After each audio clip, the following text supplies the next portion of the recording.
So, good evening. Welcome to our third Unpacked webinar. This one is on home renovation and retrofit.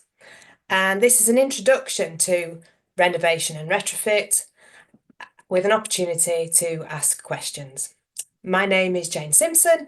I'm the training and events coordinator, and I'll be starting the webinar and then finishing the webinar as well in the later on this evening. So, next slide, please. So I'm just going to do a few introductions. We have our two expert speakers on the webinar this evening. We've got Tina Holt and Amy Heald. And Tina and Amy are CAF's experts, Cumbria Action for Sustainability, and they're going to share their experiences, their vast experiences of renovation and retrofit within the session. We've also got Sally and Karen. Sally and Karen, I'd like to thank them for being on the webinar this evening and giving up their time. They're going to share their experiences and they have put together, worked closely with us on producing some case studies, and they're going to have the opportunity to ask them some questions this evening. So without further ado, I'm going to hand over to Tina to start you off this evening. And she, as I say, Tina Holt, she's a project manager from Retrofit in CAFS. Over to you, Tina. Thank you, Jane. That's great. Thank you very much. So what we're going to cover tonight is this is really an introduction to home renovation and retrofit. I'll start with the basics. What is renovation and retrofit? A little bit about it. There's a chance to answer a few questions after that, particularly if you've just got, want to clarify anything or check anything. So do pop your questions into the Q&A box at the bottom of the screen as you think of them, and then we'll pick them up at the end of my little section there. Then we'll sort about where do you start, and we'll give you two examples, our two case studies. Thanks to Sally and Karen for sharing their experiences with us. Amy will talk through the case studies, and we'll have Q&A opportunities at the end of those where you can put your questions to Amy or to Sally or to Karen if you want to know the householder perspective. And then finally, a few summarising slides, followed by another chance for any other questions you might have. Again, pop them in the Q&A and we'll pick them up and invite whoever's the most appropriate person to answer them there. And then I'll hand back to Jane at the very end. So without further ado, on to the next slide. What is renovation and what is retrofit? I thought it's worth defining them. They're two slightly different things. So retrofit just means to add something to something that didn't have it when it was made or built. So adding something to a house that wasn't there before, like PV panels, for example. Whereas renovation means to repair and improve something, particularly a building. So you can see there's a close link with those two things. And if we go on to the next slide, just to summarise, a whole house low energy retrofit might include several of these different things: adding the insulation, sealing up drafts, improving your planned ventilation, could be changing your windows or the heating system, perhaps putting in a heat pump, and you could be installing renewables or solar panels or a battery. So all or some combination of those things might be part of a low energy retrofit. On the next slide, it's really useful to think about combining retrofit with renovation, because often it makes sense to do two things at the same time. So if I was replacing the roof, I might think about insulating up there as well at the same time, potentially. If I was thinking about externally rendering, I might think about putting insulating render or insulation and then render. Likewise, if I'm doing work weatherproofing, carrying out maintenance or repairs, that would certainly need to be done before I did any retrofit work that was on the same part of the building. And whether you might be replacing a kitchen or a bathroom, you might think about doing something tied in with that. So it's all about combining two different things to get a really good end result. So if we go on to the next slide, I just thought I'd go through a couple of phrases. You may have heard the phrase fabric first retrofit. So to us, this means that you're ensuring that the building is structurally sound, it's watertight, you've repaired anything, and then you can insulate and seal up any drafts. It tends to relate to the walls, the floors, the roof, and the windows and doors. And we say ventilation is a really important part of this, because if you're sealing up drafts through the building fabric, you want to still have the right controlled ventilation coming in and out of the building. So we say seal tight, ventilate right. And after you've made all those fabric improvements, a smaller heating system might be suitable. It might be cheaper to buy a smaller heat pump, for example. So the other phrase I wanted to talk about is heat pump ready. Now, some homes are already well insulated, airtight, and then you don't need a lot to heat them. So they might be heat pump ready right now. Other homes, and you probably know if your home is one of these, might be very cold and very leaky with high heating bills. You know you're using a lot of heat. So they would need a bit of this fabric retrofit improvements first before they're ready for a heat pump. Next slide, please, Robin. So there are many potential benefits of retrofit, and you can see them all listed on the left-hand side there, but they're quite a mixture of different benefits. And they're more likely to be achieved if you think the project through properly at the beginning, at the concept stage and at the design stage. And one of the crucial things is involving someone who is qualified and insured to give that advice, to get those as many of those potential benefits as possible.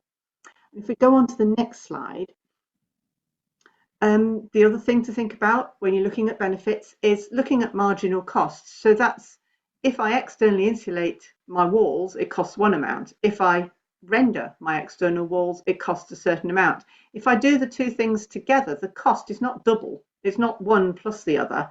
There's some overlap. I'm using the same scaffolding. I'm doing part of there's overlap, so I don't need to pay twice as much. So it's really useful to think about what you can combine logically. For example, if you know that you've got to internally insulate your house and you're ready for a new kitchen, do the insulation while you're putting in the new kitchen. Don't rip out a lovely, beautiful kitchen to actually insulate the walls. So that's the sort of thing where we say there are some great renovation and retrofit combos. On to the next slide. So it's all about maximising your benefits, and you can maximise more benefits if you plan ahead. Saves money in the long term to do it in a logical order. And you might think about what the things you need to do to your house over the next 5, 10, 15 years. And you might then be able to plan in some retrofit tasks alongside some of those renovation tasks and work it into your plan. On the next slide, there are disadvantages as well. It's best to be upfront about them. Cost, retrofit is often expensive. Certain measures are moderately expensive, some are very expensive, and adding them all together can add up. It can be very disruptive, especially if you're having work such as internal insulation, wall insulation, or floor insulation, can be extremely disruptive. Or even outside the house, you've got disruption if you're doing something on the roof or the external walls. You might lose heritage features. That takes a lot of thought as to how to navigate your way around improving your home without perhaps losing some of those heritage features. You need time to manage the project, time to think things through, lots of decisions. You're going to do some of it DIY, or are you liaising with builders? It's messy and dirty. It takes a lot of time and energy. And there can be uncertainty about how long it will take and how much it will cost. So it's best to go in with your eyes open. On the next slide, of course, the other thing we want to avoid is the risk of unintended consequences. And I've listed them all on the left-hand side there. And they're really the flip side of the coin of the benefits. So all the things that you're hoping to gain, if the work isn't done right, or perhaps the design isn't right, or perhaps something hasn't been thought through correctly at the start, you might not end up feeling warm enough in winter, or you might end up suddenly being too hot in summer, or you might still find that there's an air quality problem or damp and mold. Things that haven't been designed right and implemented correctly can not work as well as you would hope, and can lead to problems. And most of these problems lead to extra costs. On to the next slide. So how to avoid unintended consequences? Well, retrofit does change the physics of the building. So really get some advice from people who are understanding the whole topic and who are qualified to give it. So an architect, for example, has professional indemnity insurance and is qualified to give design and specification advice, whereas a builder might not have that same insurance or qualification. Take a holistic approach, look at your whole house, think about it all at once, even if you're only going to do the stages one step at a time. Well-considered choices in design are the fundamental basis for a successful retrofit, and work on site needs to follow that design carefully with attention to detail to then get a really good end result. On to the next one. So a little Q&A now. I don't know if there's any questions in the chat yet. If there's anything you just want to clarify before we move on to the case studies.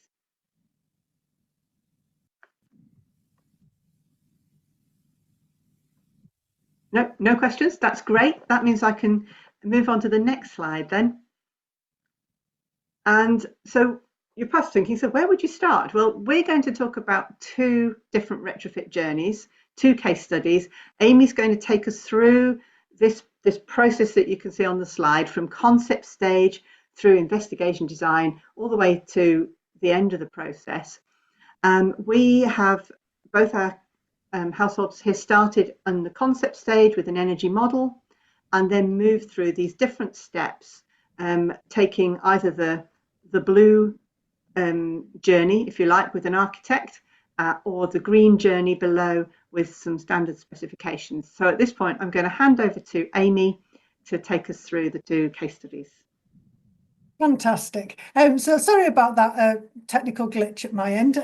I'm Amy. I'm the technical lead for retrofit at CAFS, and I'm also a retrofit assessor. And I actually did the initial retrofit assessments for both these houses. So today we're going to have a look at Sally and John's house, and we're going to have a look at Karen and Stu's project as well. And it's really interesting that these two projects are geographically quite close to each other in a rural area just to the west of Kendal, but they're very different in nature. The way they approach the projects and the buildings themselves are really quite contrasting. So we're going to explore the stages that they both went through, both households, on their retrofit journey, and look at some of the ways in which they differed. Next slide, please.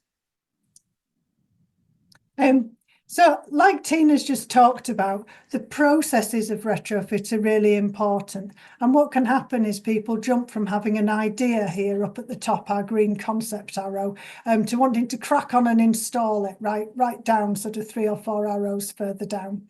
And as Tina was just touching on, and some of the questions that have come up in the chat as well, are around this, really investigating, working out what's possible, working out what's best for our building first. Once we know what we want to do, getting the design right before we jump on to installing it. So Sally and John at their concept stage, they had a reasonable sized budget. They had around 150,000. They were looking to replace a small existing extension with a new larger area to the building. The property had several, it's a solid wall building, and it had several cavity wall additions in the past, but the older part of the property hadn't really been upgraded to the degree where it still had single glazing, and they were in a position where they weren't yet living in the property, so there was room for quite a lot of disruption there. And they also have a river running through the bottom of the garden, so they were really interested in a water source heat pump. Contrary to that, Karen and Stu had quite a small budget. They had about 20,000 up front. They were living in the property themselves. They were hoping to maximise that budget by doing lots of work themselves. The house was freezing. It was ex-social housing cavity wall property that hadn't really seen much in the way of upgrades since it was built in the 1950s. So a really different challenge. And where Sally and John were taking the long view. They were already working with an architect, and they weren't in a big hurry to get it done. They wanted to get it right. Karen and she wanted to get it right, but they also wanted to be warm next winter. So there was a bit of an imperative there to be really cracking on with it. So initially we supported both households with our home retrofit plan. So are we moving on down the slides? Have we got to the one where we've got all the graphs? Yes.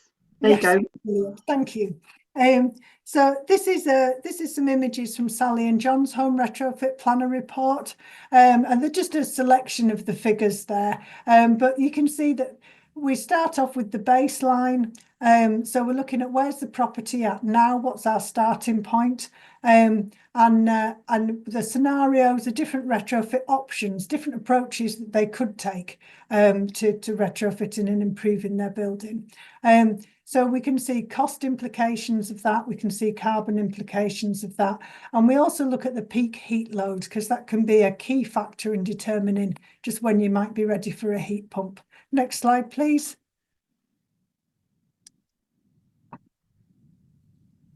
So we can look at Karen and Stu's graphs, and we can see in Karen and Stu's, if you look on the bottom right with the yellow bars coming out, that their bills were very low at the beginning, but that wasn't because they had a very efficient house, it's because they never had the heating on. So scenario 1 showed us what it would cost them if they heated their house to a sensible temperature with their current heating system, with their building in its current state. And you can see that's about £7,000. And then as the scenarios go on, we look at interventions we can make to bring that down, and we can see the carbon coming down on the left comparatively. And so they're able to use that data, those facts about their house, to really look and decide how far did they want to go, what kind of measures did they want to do, how were they going to use their budget. Next slide, please. So now they've got an idea, they're going to start doing some investigations, because maybe not everything they want to do is possible. So Sally and John, for example, really wanted a water source heat pump, and they had several companies come out and have a look. They took some expert advice. Unfortunately, they found that the water course running through their grounds wasn't going to be suitable for that. So they had to have an about turn really and think, well, what are we going to do with our heating then? If we can't do that, we're going to have to think about alternative options. Also, the historic extensions to their building, the cavity wall ones, they were built at a time where sometimes cavity wall insulation was used, sometimes it wasn't. Had it been retrofitted with cavity wall insulation? We didn't know. So they did a boroscope survey there, where you basically put a camera in through a little drill hole in the wall and have a look and find out. They needed to find out more about the national park restrictions, and key to their investigations as well, they used a quantity surveyor, so that they could put costings behind some of their architects' options. So they were really looking, not just what do we dream of doing, but what can we do, what's going to work. Karen and Stu, they also needed a boroscope survey. They initially were very cautious about cavity wall insulation. They've got a west-facing wall that really takes the weather, and there's lots of horror stories out there about cavity wall insulation gone wrong. So they had a survey of their cavity to see what kind of condition it was in. Following that survey and some research, they did decide to go ahead with cavity wall insulation, incidentally, by making sure that they were going to choose a company that had a good guarantee behind it. So if something went wrong, it could come back out again, and that a material was used that would facilitate that. So there's some risk assessment there. And I believe they also have a fallback plan that if that west wall, the cavity wall insulation doesn't manage it, if that wind-driven rain is too much, they've got a fallback to put some external wall insulation on there. Part of Karen and Stu's investigation was looking at grant support, because they weren't eligible for means tested grants, but there are some grants out there that are non-means tested. So I think they made use of the Great British Insulation Scheme, who did their cavity wall fill and their ventilation, and I think Karen notes that they would have done the loft insulation as well, but they decided to do that DIY themselves instead. And they also took advantage of the boiler upgrade scheme for their heating system. So that really maximised their budget. They also needed to do some asbestos testing, because they had some tiles in the kitchen, so they need to make sure everybody's going to be safe while they're working. And that really changes budget. If you need a specialist removal of asbestos, for example, you need to know those things up front. Next slide, please. So we can see here, once they've really nailed down their plan, what they want to do, they came back to us and we made a bespoke retrofit plan. I think back when we were working with Sally, it was called a scope of works. And you can see on the left, we've got where the house is now, so we can really see where the house is losing its heat. And then we can see Sally and John's proposed retrofit here. So the scale of these arrows really coming down. And next slide, please. We can see the same for Karen and Stu there. They're looking at a phased piece of work. So we can see in their baseline, we've got these bigger arrows. The walls are a big problem. Infiltration drafts are a big problem. The short-term retrofit really bringing that down. And then some later additions that they might be looking to do. You know, it might be 10 years away, might be further, but we don't want to count those things out. So we've looked at those as well. And you can see on the right there, there's the carbon, it's quite small, so it might be hard to read, but there's the carbon data and the energy demand and so on. And again, you peak heat load so that they can be seeing, are the measures we've chosen going to get us ready for a heat pump, for example? Is it going to make the difference that we want to see? Next slide, please. So on to design now. So as I might have mentioned earlier, Sally and John, when they came to CAFS, they already had an architect in place and they worked really closely with their architect all the way through their concept, investigation and design stages. Their architect at that time was their principal designer. So though some specialist design was outsourced, such as that for the ventilation or the heating system, the architect had an overview of the whole project, what was going on with everything, how everything was interrelated. Whereas Karen and Stu didn't have an architect involved. Their project was lower risk. So whereas Sally and John have got a solid wall building that's going to need some real consideration to manage damp and moisture in those solid walls, Karen and Stu's property was lower risk. And so they got design from a variety of places. And I think Karen might talk about this later, but before they came to CAFS, and I think afterwards as well, they'd had sometimes quite amusing, often contradictory and really confusing information from a variety of sources, you know, sort of from friends, well-meaning enthusiasts, people on forums, salespeople coming round and telling all sorts of things in good faith, but that are not always true to that building or entirely well thought out. So at this stage, the design stage now, it was really important for them to nail down where are our designs coming from and are the people that are providing those designs qualified to do so. So the cavity wall insulation and the ventilation, that was designed by the Great British Insulation Scheme, who's the installer, and they took responsibility for that design and installation. The loft insulation, the solid floor insulation and the windows, the Karen and Stu's used standard specifications that were provided by CAFS. So they're documents that are not property specific, but they cover the types of materials and the types of considerations and the approach to installation that you might need to take that can be adapted and used for a variety of buildings. And then finally, some of the services, so the air source heat pump, and they did decide to put in a wood burning stove. The system design was done there by a certified installer. So that covers all of their works. So they got a professional design for all of their works, even though they weren't working with an architect. Next slide, please. So now hopefully you can see these are some of the designs from Sally and John's project. And you can see, particularly if you look in the blue circle there, the level of detail of that design. So it's really property specific. It's really looking at how does one bit of insulation join to another little bit of insulation? How does that insulation meet that door frame in that property, in that particular circumstance? Whereas if we move on to the next slide, please, then we should be able to click through and see the specifications. So these are the standard specifications that I mentioned earlier that Karen and Stu used to support them to when their windows were getting installed, when they were doing their air tightness work, when they were putting in their floors. Great, next slide, please. So now we've got all our designs in place, we're ready to start installing. Exciting times. It's the bit that everybody looks forward to, isn't it? But that can be challenging in itself.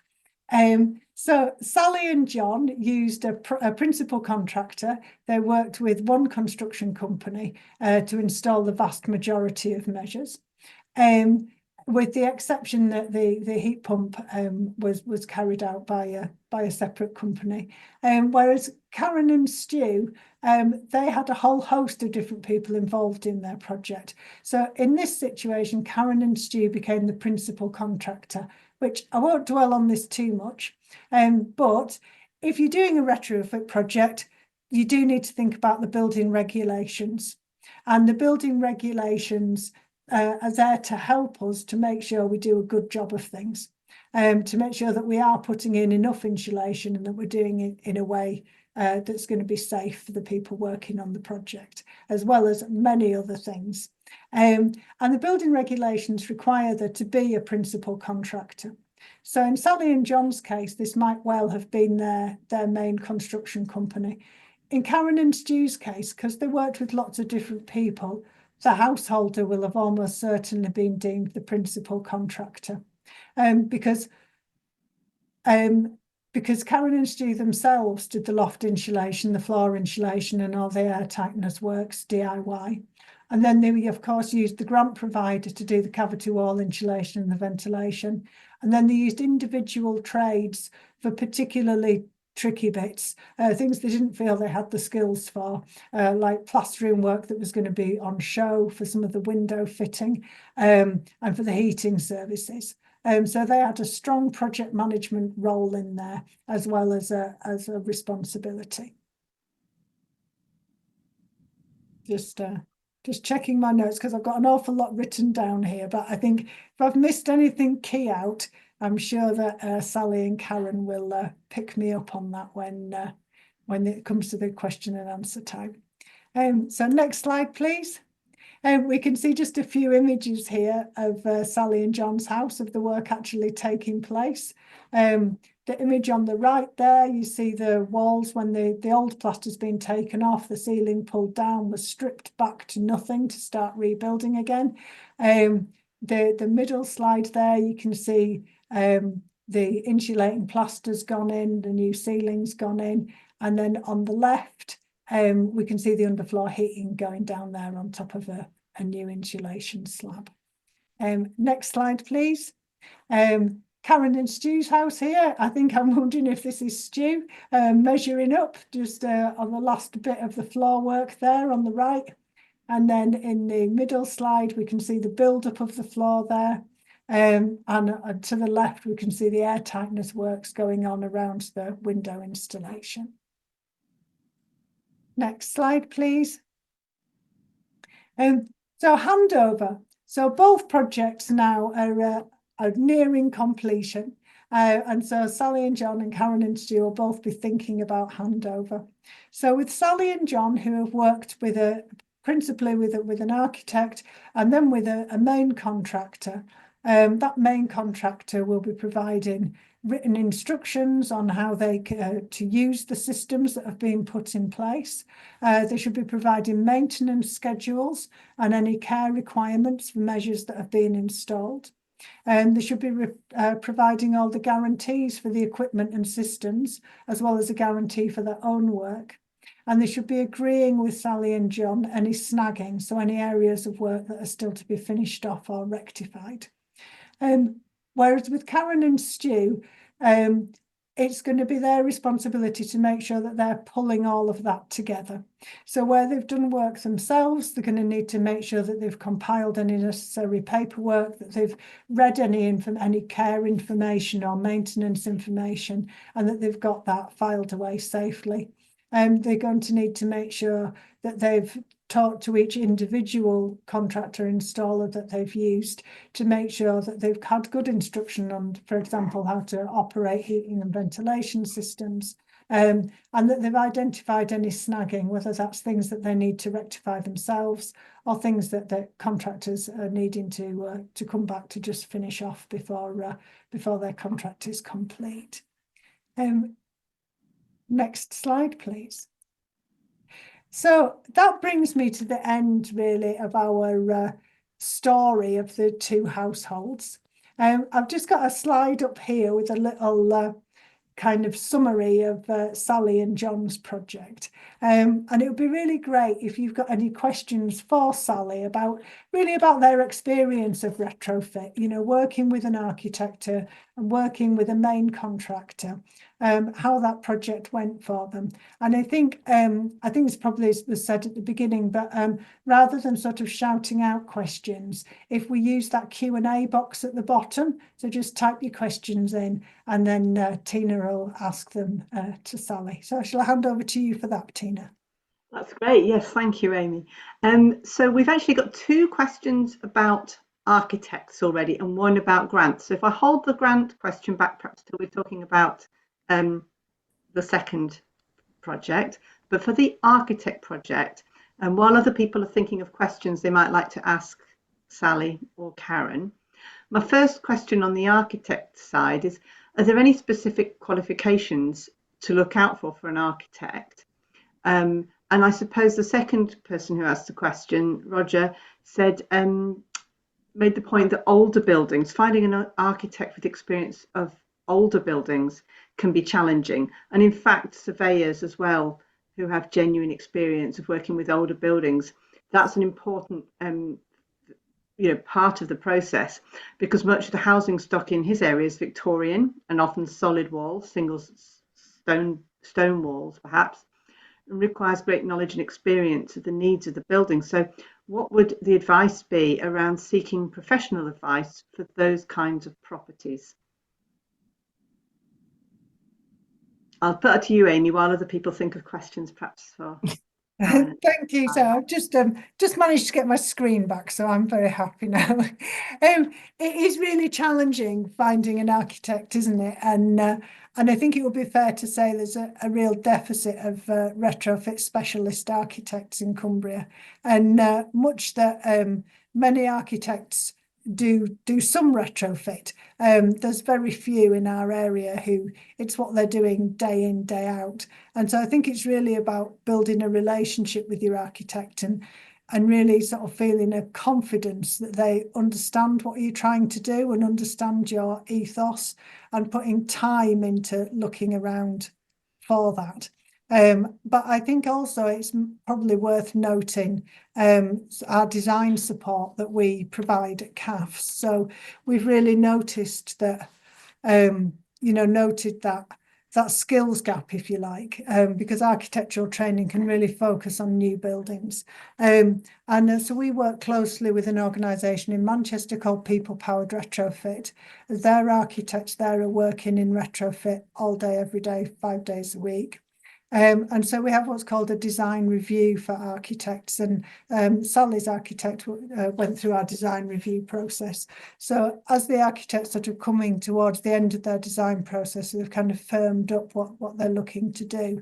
They can have a kind of mentoring session with a retrofit specialist architect, and it gives them the space to develop, and learn as they're moving into retrofit, so they can ask any technical questions if there's particularly sort of challenging or nuanced parts of the design they haven't come across before.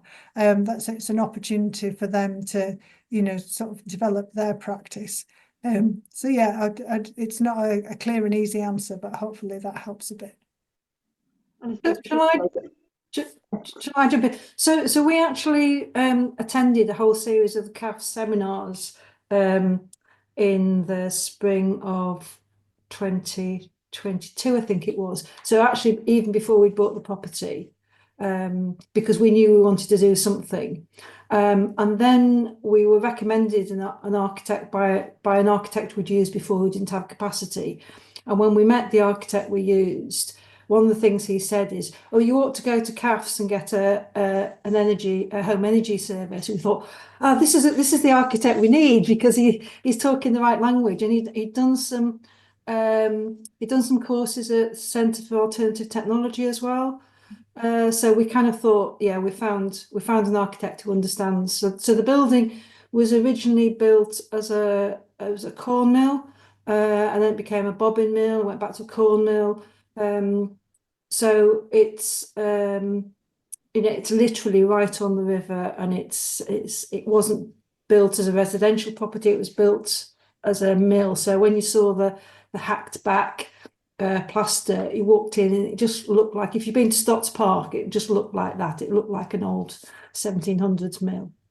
There's been a couple of questions. One was about what we thought we'd do at the start was to put external wall insulation. So the right-hand gable wall, big wall up by the river, is cold, and we thought we'd do external wall insulation.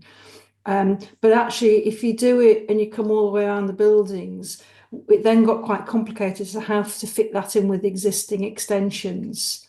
So having looked at the practicalities of that, we went with internal wall insulation. So in the living room, we've taken the conservatory off, the room behind there, we've put in lime and hemp plaster.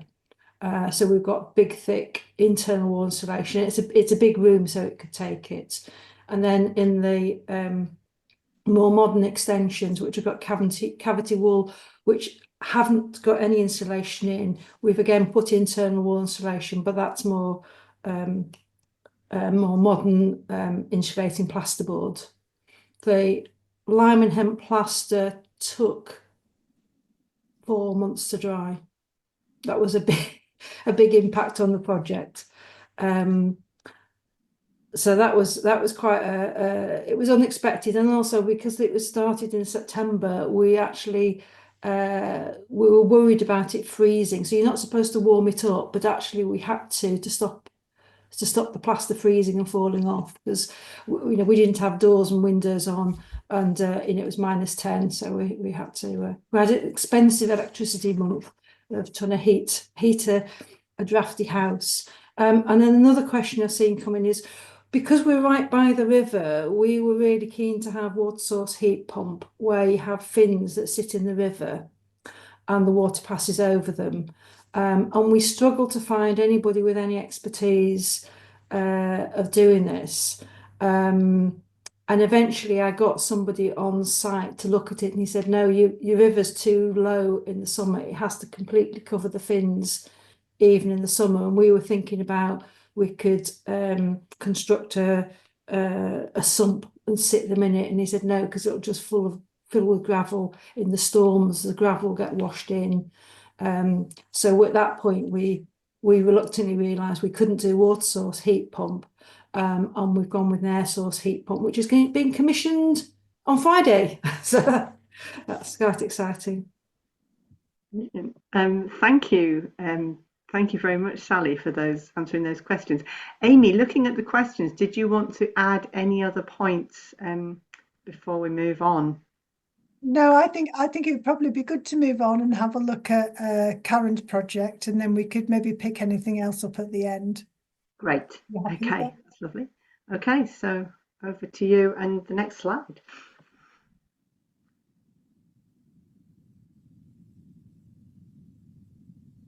Yeah, so Robin's just going to set a little video going about Karen Stew's project before we open up to more questions and answers.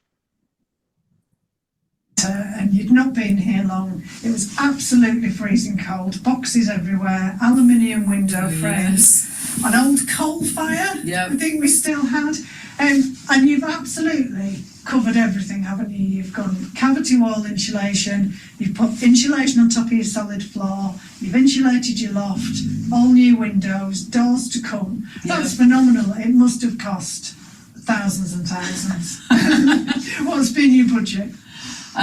Well, our budget obviously hasn't got stretched quite as far as we want, but so far I think we've spent about 23 grand on all of that you've mentioned, maybe 20, something like that, because several elements of that were free, because the government will provide them if you ask. Well, so you managed to get some help from the Great British Insulation Scheme, did you? For the cavity walls and the ventilation, is that right? Yeah, cavity walls and insulation. That's and then would you do your loft as well, but I think we figured that was, we were finding that.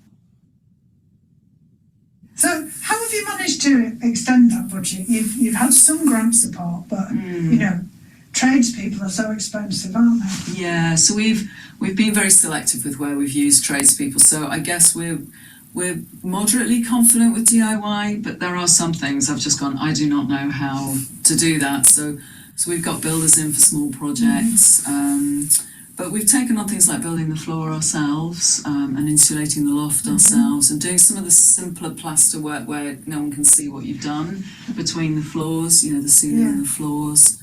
And we've learned to get used to air tightness tape and how that all works. So we're doing most of the air tightness work ourselves. Wow. Yeah. Has that been a big learning curve? Have you done anything like that before? No, nothing like that. Never plastered before, never laid a floor before. But it's just, you know, there's lots of resources out there to help you.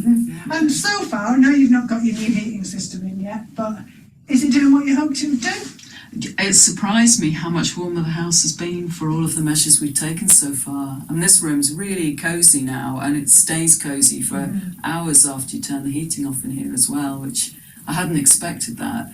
It's weird, it's like I don't think I quite believed all these measures would actually work, but they do. So, yeah.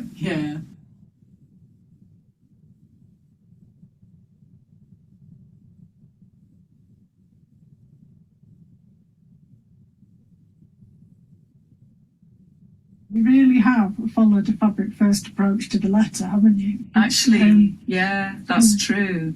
I think the phrase you used about don't worry about the eco bling till later, that really made me laugh, but also was really good advice. Yeah, it's sort of pointless heating a leaky house, really. And I think that's something that back to learning things. We've learned so much about how everything's interconnected in a house. It's like a living system in a way, the way it breathes and warms, etc., etc. So I guess thinking of that fabric first process, you've dealt with the sort of the basic building works, like sorting out your sewage and your drainage and stuff like that first. Then the stage we're at now is you've done all your fabric improvements, a little bit of flooring left to do, but we're more or less there with that. And it's really interesting to come in at that stage and go, it feels like a different house. You know, it's in terms of comfort.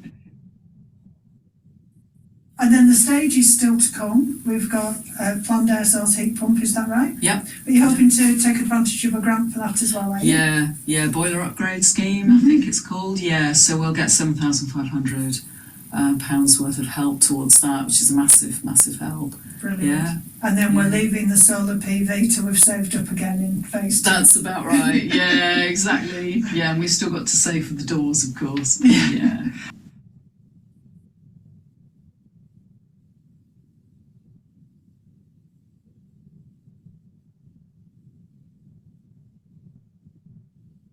Right. I think, well, while Robin brings us back into the presentation now, we've got a few questions coming for Karen, and I'm going to hand back to Amy if you'd like to start with the first question. Perhaps Amy, you can take this one. Appreciate that every house is unique, but if you have a limited budget, where to start? You know, walls, floors, roof, heating. What would you say? Drawing from Karen and Stu's approach actually is see if you can get any support to maximise that budget. So you know, certainly if you've got an income under 31 or 36,000, then there's quite substantial grants out there to help you. So get in touch with CAFS, because our Cold to Cozy Homes programme can help you apply for those grants and talk to you more about them. Even if you're not on that lower household income, there's non-means tested grants, which I mentioned earlier. So definitely having a look and seeing, is there anything that we can get done, that we can have funding to support that's going to help maximise our budget. Unfortunately, there isn't a shortcut. So I know you're saying, I know every house is unique, but what do we do first? And it's really hard, isn't it? And if we sort of remember looking back to those slides, I don't know if you remember the house diagram where we could see the different sized arrows coming out, but it's that balance between how big are different problems and how much does it cost to fix. So it might be that your windows have got a very high heat loss, but you haven't got very many windows, and they're very expensive to replace. But it's quite cheap to do draft proofing.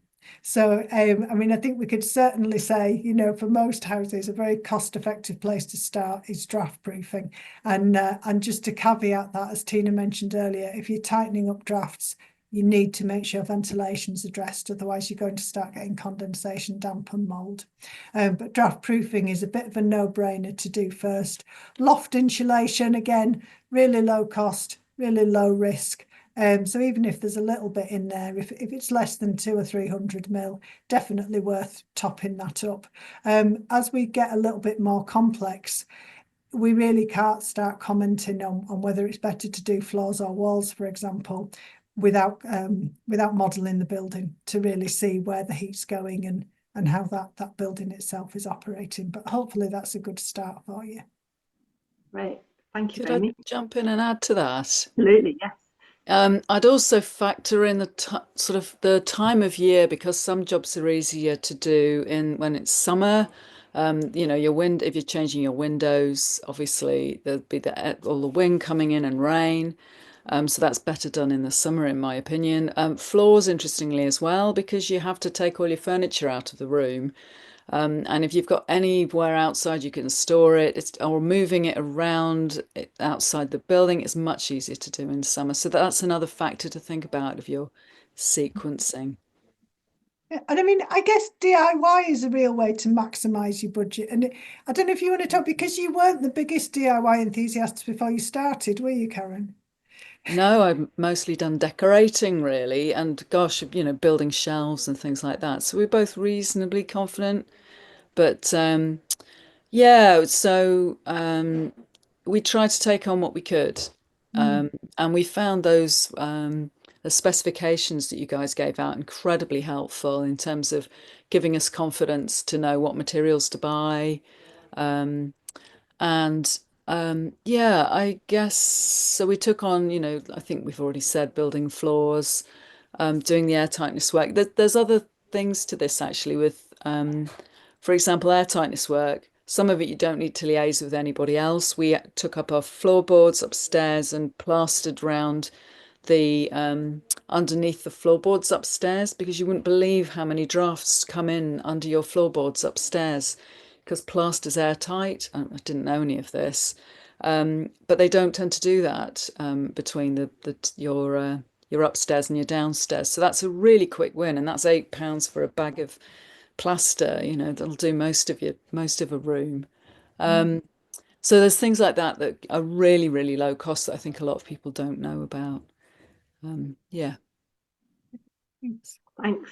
Oh, sorry. The other thing I'd add was when you're finding tradespeople yourself with windows being replaced, you do need to find people who are going to work with you on the air tightness thing, because a lot of tradies who we talked to were like, oh no, I've never heard of that. I don't like the sound of it. And we had to talk to a lot of window companies before we found one who said, oh yeah, that sounds all right, we'll give it a go. And that's the attitude you need to find. So yeah, we found a really good double glazing company that could work with us on that.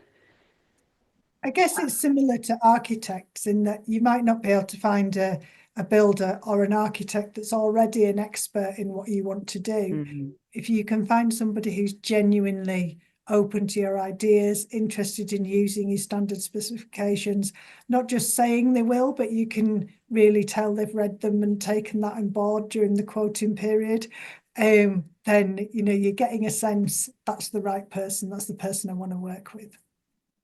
And picking up on what you said, Karen, about your windows, I believe you did the air tightness taping yourself. So you actually just liaised with the window installer, got the agreement that they would put a window in, you would then go round and tape, and they would move on to the next while you were taping the previous one. And that's quite a good way with air tightness work sometimes, if you're going to do a bit of DIY, is that you fill the gaps literally where the tradespeople don't have the skills, but you can step in, because you don't need to be a burly builder to do some air tightness work. You just need to know what you're doing and be careful. So that's a great example of where you could work with somebody if you find someone with the right attitude to work with you. Moving on, we've got another question here. Someone has asked, who was Sally's architect? So I guess, Sally, it depends if you're happy to share the name of your architect. Yeah, our architect was Simon Blunden from Miller Clear in Kendal. And I suppose what we could add, Amy, is that we do work with a number of different architects who've come to us, who've used our design review service. Do you want to say a little bit more about that? Yes, I mean, Simon is a real example of the kind of architects that we were talking about, where at Miller Clear they do a whole range of different types of projects, and so it's not his day-to-day retrofit, but it is something they touch on as a practice, and so he went through our design review process and was really interested to collaborate with CAFs on the process. Sort of really self-aware, if you like, as to the skills he had to bring to the project as an architect. But in terms of it being a low carbon project or a retrofit project, his limitations there. And architects bring in specialists all the time. So if, for example, you need a big steel joist, they'll use a structural engineer to specify for that steel joist. If you need a new heating system, they'll use a heating engineer to specify for the heating system. So the architect doesn't do everything, they have the overview. And in a retrofit project, Simon, for example, went, well, you need to get a home retrofit scenarios report from CAFs, because he wanted someone else to calculate the carbon. To see what's going to be the fuel implications, the heat demand implications, the carbon implications of this retrofit, because that's not something that's done as standard within architectural practices. So it was really nice, to be able to sort of collaborate with that practice, if you like. Simon's doing all sorts of things that we're not touching on at CAFs, but to be able to bring our expertise to his project, if you like. And then to wrap that at the end, really, with the design review, where he could have a chat with Marianne, and that chat is in confidence to allow that sort of open, an open learning experience. So I don't kind of divulge any particulars that were talked about there, but I think it's really beneficial for the development of practice and the provision of architectural services, in Cumbria and beyond, is for architects to be involved in a learning culture and to be able to speak openly and uninhibitedly with each other. To be able to go, well, I tried this here, that didn't work, that did work, have you thought about that? And Simon's certainly an example of an architect that did that, and as a result of that design review, I don't know if you want to hop in, Sally, and just mention the changes you made to your ventilation strategy. Yeah, Simon hadn't really thought about the ventilation until that design review, and as a result of that, we then went for a centralised MEV system, and we actually then had conversations with companies and with CAFs about how to do that, because that was outside Simon's sphere of expertise. And in fact, we ended up talking directly to the manufacturers Erico in Ireland and sent them our plans, and we got design back from them, and we discussed it backwards and forwards for a bit, and we actually ended up buying the components and we handed them to our electrician to install. I guess that it shouldn't be, but when we're retrofitting, we are pioneers still a little bit. And but if you can get that relationship that Sally's talking about there with an architect that's open and honest about what they do and don't know, that's how we can get a good job done in Cumbria, I think.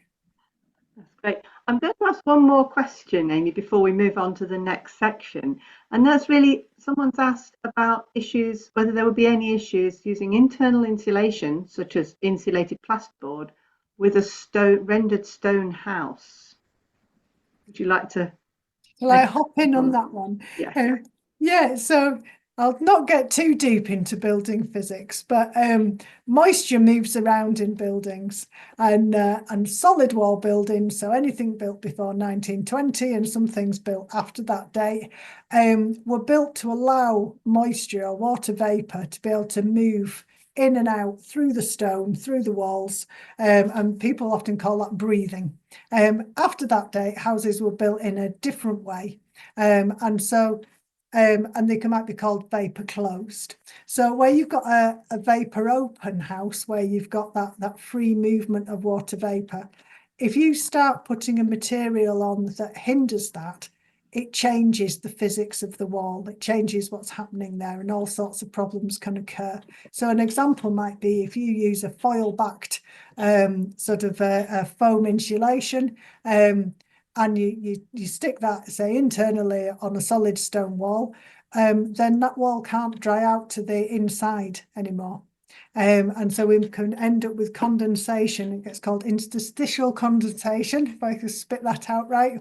And you end up with it between the wall and the foil of the insulation, and it can go mouldy, and you can't see it's mouldy, so it looks lovely on the inside. After a year or two, you can start getting a bit of a musty smell, but it can be causing all sorts of damage to your timbers, so where your floor joists go into your solid walls. If those walls aren't drying out properly, you can have damage happening that you can't see. So that's one example of where an inappropriate material on a solid wall building can cause problems. Great, thank you, Amy. I've got one final question for Karen before I move on to the final wrapping up slides. So Karen, did you have a radon survey? Oh, you're muted at the moment. We didn't have an official one. We went on the government website and checked out the area, and it appeared to be low risk. So we went, okay, we won't spend the extra to have a house-specific radon survey done. So yeah, but there's free information out there that will give you a degree of confidence about whether to pay out for a survey or not. Wonderful, thank you Just very much. add to that building regulations can help you through that process as well. I sort of speak from personal experience on my retrofit of my previous house, that you can decide to be belt and braces and monitor the radon in your house, and that is best practice and great if you can do it and your budget stretches to it. But there's a sort of staged approach, so you can, sort of have a look on the national database. It'll tell you if you're in a higher risk area, that you can pay a small amount for a more localized survey, and I think that's probably what you did, Karen. And building regulations are generally happy if that survey comes back clean. But if it comes back a bit ambiguous, then you're going to want to go to the next stage and actually test what's happening in your building. Great, lovely, thank you, Amy. Right, well, next slide, please, Robin. So I'm just going to wrap up with a few final summarising slides. So finding the right balance is a really important part of a retrofit approach. So, and there's a different answer for different people. So, for example, Karen went with a cheaper approach, but high quality. It took time. You did a bit of DIY work, and for your house, in your approach, that was the right one for you.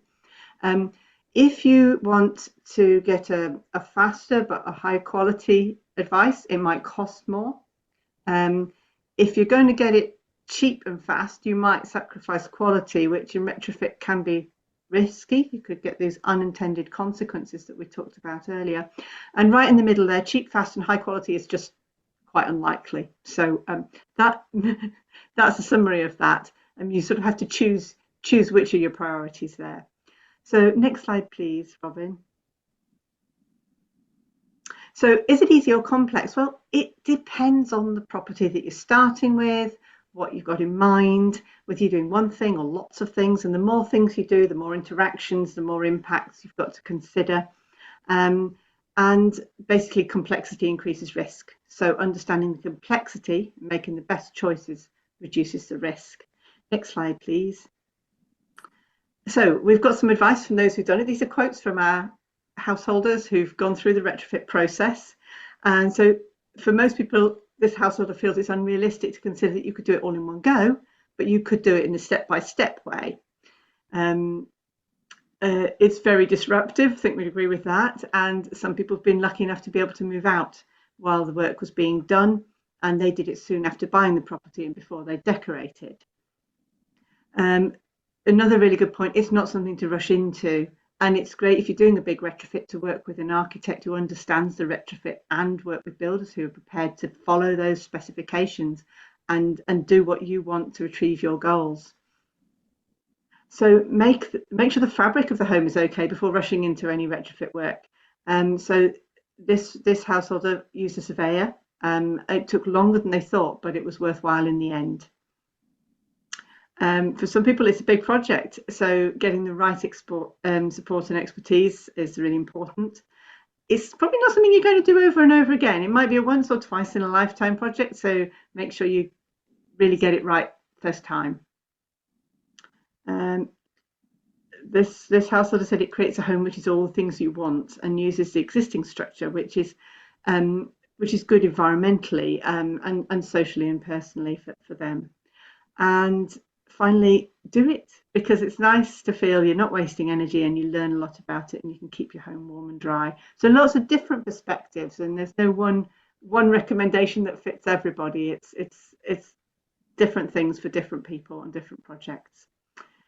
Next slide, please, Robin. So we've given a lot of information out tonight, a huge amount of information.